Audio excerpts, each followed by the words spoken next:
Hey everyone, welcome to the Thrive Tribe, another episode of Saturday Shout Out. Happy Saturday, and I'm very excited to have a very special guest. I know I say this about all my guests. All my guests are special. This one is especially special because she is my friend. She is my fellow Trojan doctoral doctor. I was going to say candidate. Oh my gosh, we're not candidates, we're doctors from UNC. And she was in my very special tight little cohort where we studied together all the time and really supported her. And she is the superintendent of Santa Barbara County Superintendent of Schools, right? That's Welcome, right. Susan. Thank Dr. Dr. Susan Salcido. Joelle. Thank you so much for having me and letting me be part of this Thrive Tribe. And you're amazing, and I'm so glad to be here with you this morning. Oh, you're sweet. Thank you. Well, why don't you start by, we like to get to know people's stories, so start by telling us a little bit about yourself personally. Awesome. So yes, in terms of the role, Santa Barbara County Superintendent of Schools. But the reason why that makes me so proud, I mean, there's many, many reasons. I love educating, being with kids and youth and families and community. But this is my community. I grew up in it, all around it. So, many counties have a lot of different geography. They're all very unique and diverse. But here in Santa Barbara County, we talk a lot about North County and Mid County and South. And North has a little town called Santa Maria. So I grew up in Santa Maria, a little 5-year-old kindergartner there, and went all the way up through high school and really learned a lot about being from a small town in a big county. And then my family moved down to Orange County, and boy, talk about culture shock. Went from very, very small town, little tiny high school to really, really big. And that taught me a lot. I went back after high school, back here to Santa Barbara County, to UC Santa Barbara, and then was an English major and got my teaching credential and was fortunate enough to get a teaching position right here in South Santa Barbara County. And so it kind of fast forward and been a teacher and administrator, have a family here. The children are now in schools in Santa Barbara County. My husband's a teacher. I mean, we're all over the place here in Santa Barbara County. So not only do I work and love the work, but I live and love the place that I live. That is so exciting, and it must be just great to have that continuum from kindergartner to superintendent, right? It really is. And what's so important, and I know you're the person who knows this best, but relationships mean so much. And, we can build and do such great things when we trust one another and know one another. I mean, you just go right to it. And here, having grown up around here, all around here, just having people and special relationships, it's really great. We roll up our sleeves and get right to the work of supporting our youth. And then my husband and his family, having been multiple generations from around here, talk about relationships and going way back. So it's really great. There's just as many communities have it, but I feel so lucky to be here. There's just so much support, and we're all wrapping our arms around how do we support students best. It's great. It's a bit of a dream. I really love it. Hard work, lots of work, and it's morning till night, just as you and your listeners do too. But I do love it. It is a dream. Well, and they are so lucky to have you. Oh, Let me ask you this question. In all of your years of being a student to being a teacher and administrator, what do you think the biggest changes in education have been? Oh gosh. What have you seen? You know what I really appreciate? I don't know about the biggest change. I mean, there's certainly things like technology have changed, and certainly things, but something that I really appreciate in speaking with a lot of our educators today is this connection that they really believe is so important to build with our students, individualizing instruction to really understand the student, restorative practices and learning about the child practices, in order to meet the needs of our individual students and really ensure that they're ready for college and career. So I say that because I think way back, it was much more of you're in class as a student, the teacher's teaching, and they're doing what they know to be right at that time, which is I have this curriculum and I need to get through it. And those who didn't get it kept falling behind. And so I think you had a lot more then of sorting students, and some students just couldn't make it through high school or didn't make it to college. Whereas now it is, we want to get rid of every barrier. Let us get to know you. Let us get to know your families. Let us know what's a struggle, what's a challenge, what's a strength, and let's meet you where you are and get you to that finish line where you want to be. Not every student's going to college, and nor should they, or they don't want it, but we need to prepare them for it. And so we want to make sure that we're not getting in the way of our students' success. So I think that's a huge shift. I love that. When in your dissertation, you addressed a school issue as well. Can you talk about that a little bit? I can, Dr. Hood. I'd love to. Dr. Suze. It's funny because you were in it for 3 years, and we think about it every day. And then after you're done, I mean, some of us, it's like, okay, let's talk about it. No, I'm just kidding. I'm kidding. Because it's just that few months of that gap. So the dissertation really, I have to say, the big theme was on equity, but the equity had to do with technology. And so we have all of these schools throughout California, the United States, that some are providing, say, one-on-one laptops for students, and some aren't. Some have computers, desktops, some aren't. So, I mean, there's sort of what do we do around the big gap? There are those families who can afford to have their children at home with computers individually, each one gets one. There are some families where there are no devices, but perhaps they have a phone that they're working off of. And there are some communities out there where the whole school provides technology, so the students take it home. And the dissertation was around, what can parents do? What can parents do, no matter what your circumstance, to support their students and fill in that gap? Because not everyone's going to have the same equitable technology, hardware and software and things like that. But what is so interesting, I think, in doing interviews and learning from a lot of parents who, in my interviews, were low socioeconomic, but high desire for success of their students. The motivation was so high to get their students to have, they understood that the technology was key. How do we help our students? So there's a program, it's actually from our county office, but so studying that program, and what that program does is provide free computers to any family who says we don't have a computer for our children at home. Amazing. Yeah, so it's really, really neat. They take in what it is, a partnership. They take in free computers from businesses who are done with that model of a computer, they're donations. Our program refurbishes them, brings them up to speed, and then they provide them for free with training. So it was helping to bridge that gap, and parents who access that program were feeling so motivated. Yes, now, I mean, they have high desire. The students definitely want to use them. The parents knew that they're important. Now that they have their devices in hand, how can they use them? And I'm telling you, they are super motivated, really excited about it, and that bridging of the gap really is occurring with programs like these and parents like those. So it was a really neat study, really around equity, but also motivation and parent support of kids at home.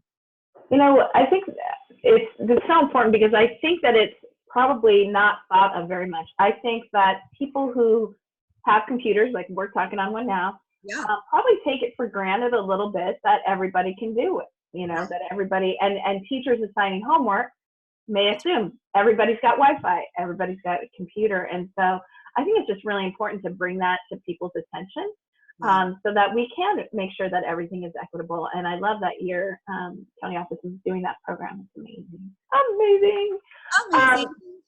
Okay, so let me ask you another. This is a little bit deeper, harder question, because it's big.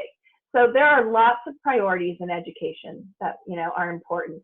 But I would say, what are 3 priorities that you're most passionate about having an impact on, whether in your role or just globally, as a whole, contributing to that?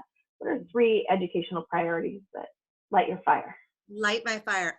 I'm so excited about that question, Joelle, because it's right. It's actually happening right today. So, and here's what's happening today. So we have a team of people at our office that are cabinet members, assistant superintendents for different divisions, special education, curriculum instruction, fiscal. And I said to them this year, or we discussed, and I was sharing with them, this whole need for mental wellness and behavioral wellness support for students.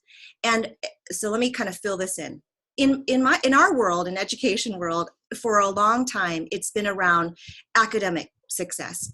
Get them to high school, not just graduation, but A to G, college readiness, all this stuff.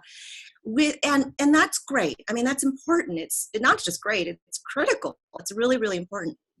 But here in our community and throughout the nation, we, especially last year across the nation, boy, did we see a lot of hurt families. There were lots of issues. There were unfortunately shootings that were occurring. I mean, things that were just stopping the education, academic education, and needing to meet the needs of youth.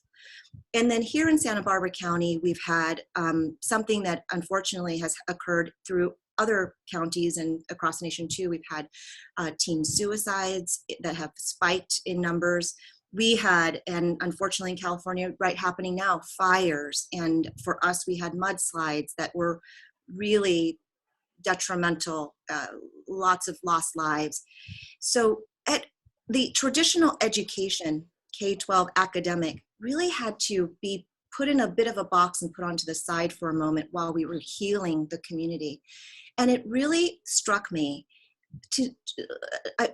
more than ever that when we talk about students' access for college and career and academic success and really getting them intellectually ready, I wonder, how can we say that we're doing that if we have children who are hurting or needing some mental wellness support, behavioral wellness, all of this support is needed, I think, before they can really access all the academic supports that they need as well. Might even before and maybe parallel, but nonetheless it's needed. So back to what we're doing today. When I shared this with our cabinet, I said, you know what, we have all of these incredible entities that are providing this social, emotional support in our community. Do you know them all? Because I've heard of them all, but I don't know exactly what they do. Who's in charge of them? How are they providing support to our schools? Are they in our schools? Do students go to the schools? Do they provide family support? I mean, what do they all do? And I feel like it's important and incumbent upon us as an educational community and a county office to know what our communities provide. So we're on a mission to go to all of the, not all, but we're going to start with all of the big ones that we know are supporting kids. And we're going to those organizations, meeting with the executive directors, learning their space and understanding how they're serving our kids. So for us, so I'm going today to one. Yes, we're going to the fourth one, and we're just going to spread it out through the year. But we started off with the Pacific Pride Foundation. We went to a child abuse mediation group.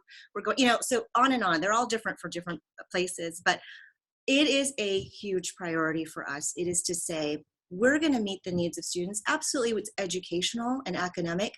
And it's about the child and the family and the support. We need to get the multiple tracks at the same time. So that's one big focus area.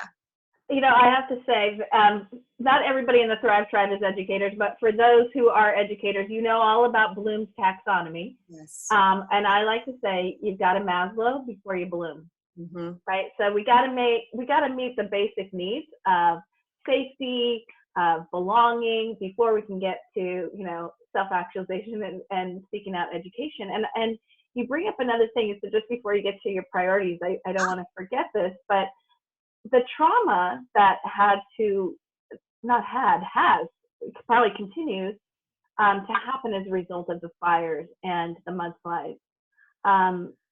How has that impacted you in what you've seen in your county? Yeah, thanks, Joelle. I mean, this is one of the things there's so many ways to go about this, but I'll say that first of all, the community has definitely comes together and rallies around one another to support one another. I think there are so many phases of these huge traumatic incidents, of which I'm not expert in, but I can say what I've observed.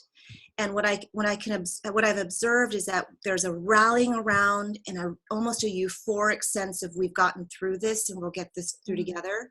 And then there's the marathon part of the long, long recovery. And I think for some people, that recovery is shorter than others, and you never know when they're going to fall or get into a deep hole, or even not even know themselves that they're actually kind of reacting to what happened. And I think that's what, there's different phases. For us, we've definitely been through the, oh my goodness, what is happening around here? Let's get masks, let's get schools opened, let's get buses going, sort of like that first, not beyond the triage, but it's really, let's solve this problem. And then you realize the problem is bigger than even logistical. I mean, so it's around loss of memories. It's around loss of relationships, and it's around loss of what you thought was your safe haven. So it's a big, long road. And not to say that it's all dark. I mean, there's just been some great peaks. But we have 20 school districts in Santa Barbara County. I'd say six of our districts were majorly affected. And so and one of the things I do in the summertime is to meet with superintendents one-on-one and just to talk about the year and talk about how we're doing and all of that. So a priority is to ensure that I meet with the superintendents of those 6 school districts. And a common theme that's emerged is exactly what I'm saying. It's boy, we are so looking forward to having a year, this school year, as it launches. It's for the non-educators, we're about right in it. Right around California, all the schools are starting to open. So there's such hopefulness and optimism of having a quote unquote regular year. And then it's sort of behind the curtain is sort of this, gosh, I hope we can continue to have the great momentum, keep the good, and hopefully support those families who really need that extra support. It'll happen for sure. Yeah. Yeah. It's just huge. And I know in Southern California where I am, the Holy Fire had schools closed right at the beginning, so schools are starting late. Yeah. There's a lot of, people who are just, even if they were able to keep, their home, and I think many did, but still the trauma of just being evacuated, of having to do that. And I think it's hard for adults and kids. And sometimes we forget about the adults because we want to power through. Yeah. Okay, going back to your other priorities. Okay. So mental health is definitely social emotional health. Okay, definitely. Wellness. Top. And there's so many talks. They're all competing priorities for sure. But one of them has to do with career technical education. I'm really excited about finding ways to engage our students in different ways than I'm fully for education and going to higher ed, and just like we proved, Joelle, we just went through it. We're living it, but I mean, not everybody is going there. And I so appreciate our trades. I so appreciate students who are ready to burst when they're out of high school to start working. And what I love in our diverse state and county is that we've got agriculture, we've got construction, we've got hospitality and needs. And now our schools are beginning to build programs around that, build stronger programs around that. It's really exciting. So I'm all in terms of really supporting our partners who are business partners to, they're the ones in my book, they're the ones who are going to tell us, well, what are the skills that our students need after high school to get ready to go into your field? You tell us, and then we'll make sure that we're addressing those needs for our kids. I think it's such a partnership between education and business, and saying, what does it mean for preparedness? When there could be academic preparedness, and then there could be social preparedness and soft skills preparedness. I feel we want to prepare our students for all what's next for them. So CTE, I'm excited about. I just love it. And so it's exciting. I love that the other part too, that it not only prepares them for a trade, but also can help them really tap into their passion. Yes. So, I've been reading a lot of stories. I just was reading a book by Sir Ken Robinson called The Element. And he talks about kids who dropped out of school because they weren't engaged. And then these people turn out to be famous people that have done, amazing things because somebody was able to tap into their talent. And I think if we could do that more in education younger, help kids tap into their strengths, their talents, their passion, their purpose, and then, like you were saying earlier, individualize their instruction, right, to really match that. Yes. Then they won't fall through the cracks, and they will become the inventors of tomorrow, right? And so, I know. Last week I sat down, I turned the tables, I interviewed someone, and I interviewed someone for TV, and his name is Chris Mulcoy. He's a teacher, but he came out of being a business owner of a construction company, and just a young, dynamic guy, just super energetic, and he actually started out he was a late bloomer. He went through high school, just wasn't loving it, except that but he loved wrestling. He was a wrestler, and he ended up getting a scholarship to go to UC Davis to wrestle. And when he got there, he realized that he loved the written word. And so he was starting to learn, love literature. And so he turned it into an English major, became an English teacher. And so he started teaching and wrestling. And the principal, and then at some point he said, I think I'm just really much better with my hands. I kind of want to get, so he started to get construction under his belt and did it for a long time and wanted to give back. And a principal of his former school said, you know what, we've got a construction tech job opening, so he's now an award-winning construction tech teacher of classes in our high school, and they're just doing incredible things. They did a tiny house project where kids built a tiny house and sold it so that the proceeds could go back into the next year of building more tiny houses. It's so cool. I went off there, but I just had to say it was awesome. No, I love it because that's when kids are excited about learning and teachers are excited about teaching. Yes. So he's a perfect example of a teacher who's living his passion, right?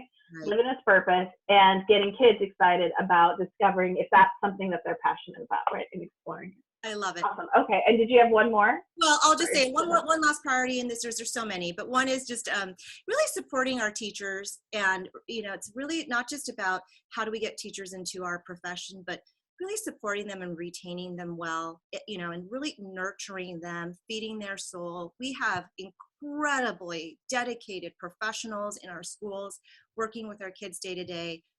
They deserve the very best as well. So it's thinking around how do we support and nurture our teachers, not so that they're attracted to the field, but they stay in the field and that they're engaged, their souls are fed. So teacher recognition, but great professional development, but also really getting into their hearts. I think that's such an important piece that education's missed for a long time. Yeah. We talk about student engagement, we talk about parent engagement. We don't talk a lot about employee engagement. Right. And teachers leave. And so how can we keep them engaged, keep their well-being up, keep them passionate about what they're doing, and really make them feel valued and appreciated is key to student achievement as well. Okay, let me ask you this question. You've been a superintendent for less than a year? About a year? I'm on to my year two. This is year two. Year two. Okay, year two. And what is the most surprising thing about your role that you didn't think it just never occurred to you that would be part of your role as superintendent? What is that? Could be doing interviews. I don't know. I see you doing a lot of interviews. Actually, one of the people I interviewed who's a superintendent said, did you know this was part of your job? And it's so funny because, I was deputy superintendent here for the outgoing superintendent for many years. So I saw what he did. So so in a sense, I will say that it's a biased response because of that, so I'll say it's a little bit of a biased response. So the surprise was, what is surprising to me is that simply because of a role, one is asked to be on many executive level boards in the community. And, so please be on the board. We would like to have the, county superintendent on this board. And so that was a bit of a surprise because I don't know how to say this, but I guess what I want to do is time that I'm spending doing anything, I want to make it impactful and a two-way value for them, value for me.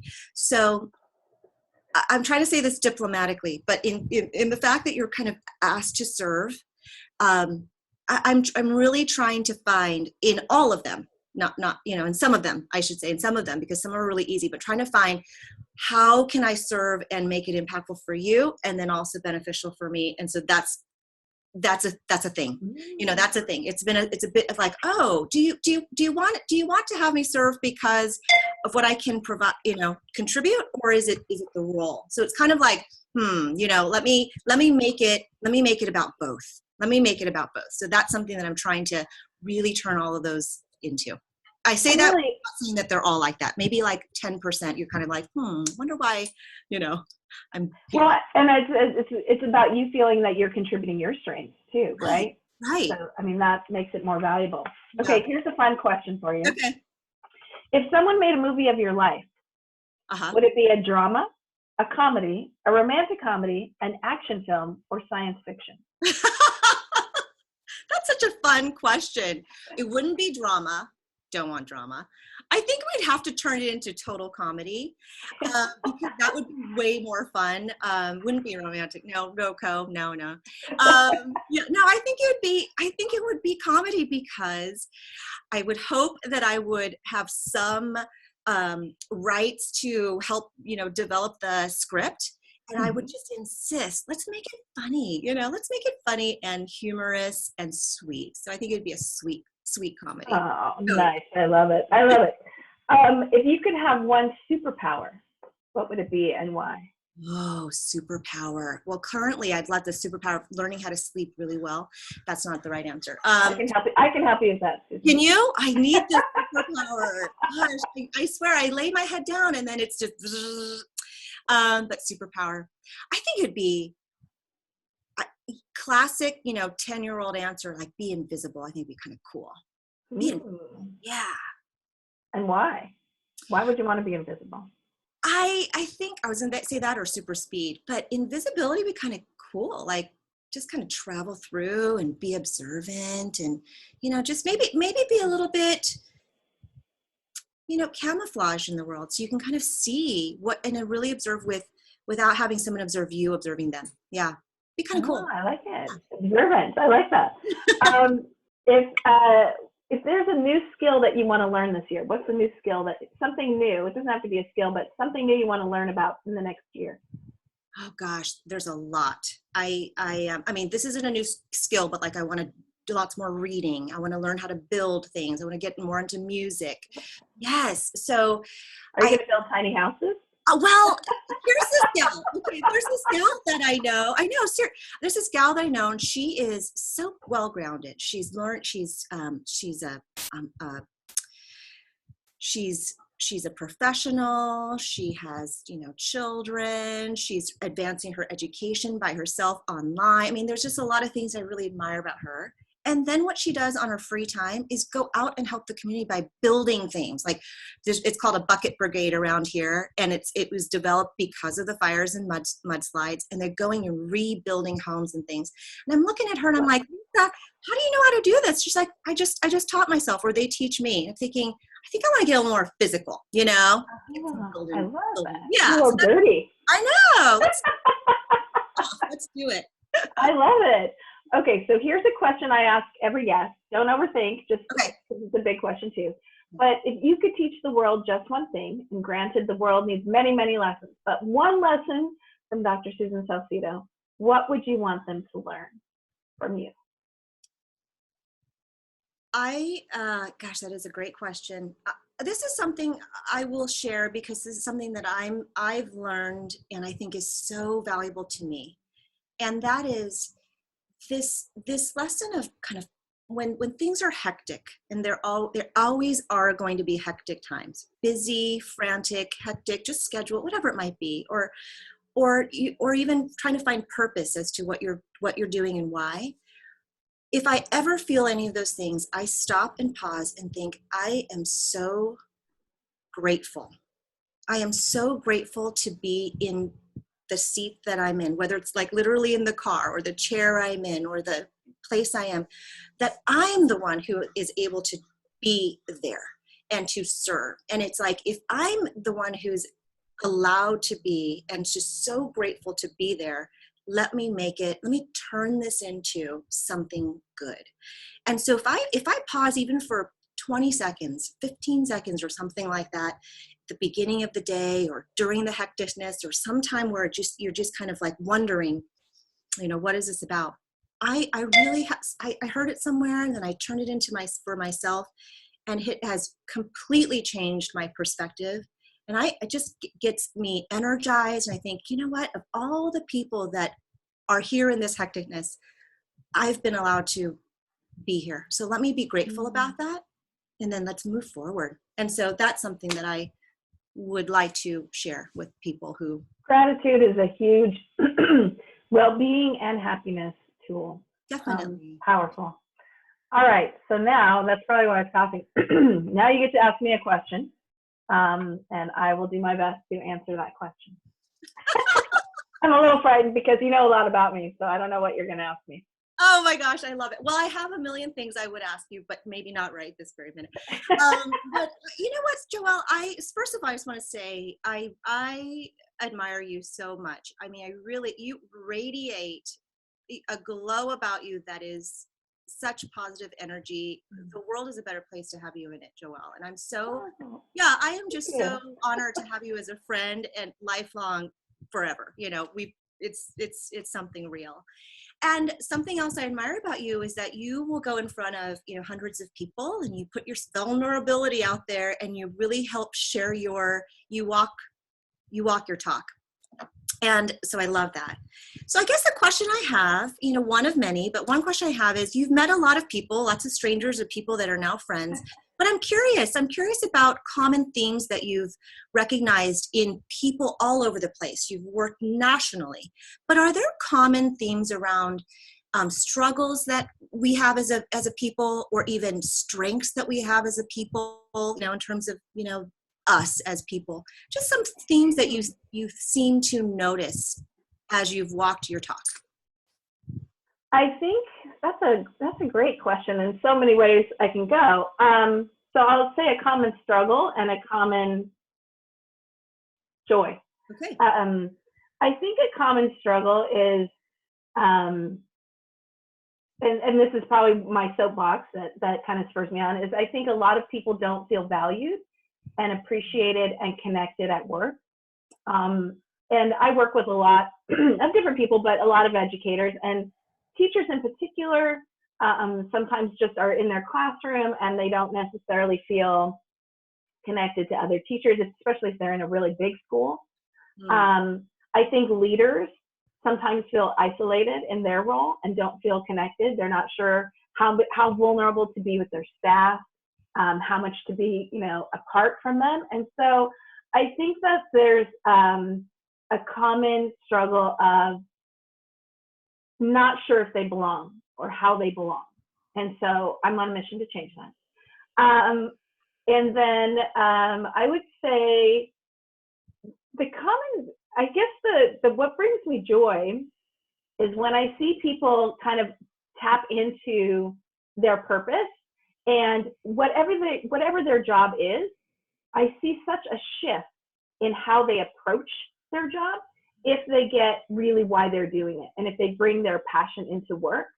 And so I just looked, just in Facebook the last week, all of these teachers posting pictures of their classroom. I'm getting ready for my first day, like, here's this thing. And look, I just got chills. I don't know if you can see, but I got chills.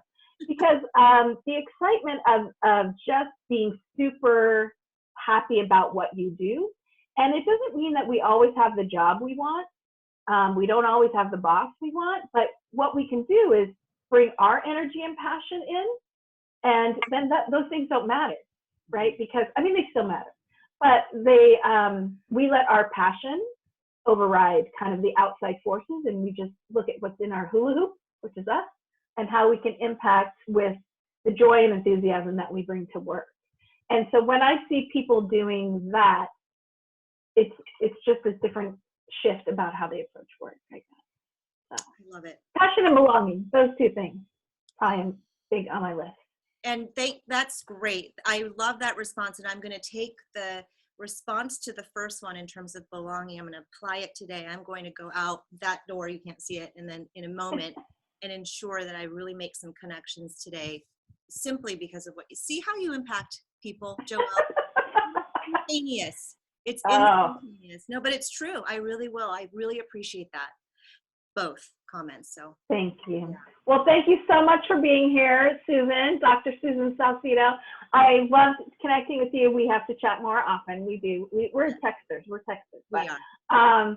thank you for being here. For the rest of you, we want to know your story too, because we learn from hearing everyone's story. So please reach out and have a great rest of your Saturday. Peace out, everyone. Bye. Bye.